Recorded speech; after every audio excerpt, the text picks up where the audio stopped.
બાધક કોણ બને છે? કેટલીક વ્યક્તિઓમાં એવું જોવા મળે છે કે એમની તાકાત એ જ એમના જીવનની નબળાઈ બની રહે છે, તો કેટલીક વ્યક્તિઓમાં એવું જોવા મળે છે કે એમની નબળાઈ એ જ એમની તાકાત બની રહે છે. દુર્યોધનની તાકાતે જે એને કૃષ્ણની ઓફર સ્વીકારતા અટકાવી દીધી હતી અને સુદામાની દરિદ્રતાએ જ એને કૃષ્ણ પાસે જવા સંમત કરી દીધો હતો.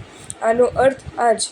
જીવનની પ્રગતિમાં તાકાત સહાયક બને છે એવું એ નથી, તો નબળાઈ જીવનની પ્રગતિમાં રૂકાવટ બને છે એવું પણ નથી.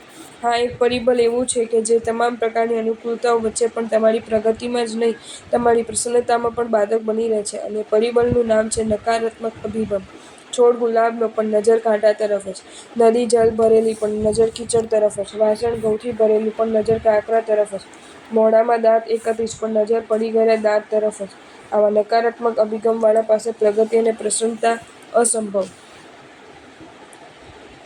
જો તમને આ વિડીયો ગમ્યો હોય તો આ વિડીયોને લાઇક કરો અને શેર કરો, અને આવા જ નવા વિડીયો જોવા માટે જૈન ફેક્ટ્સ એન્ડ સ્ટોરીઝની ચેનલને સબસ્ક્રાઇબ કરો. ધન્યવાદ.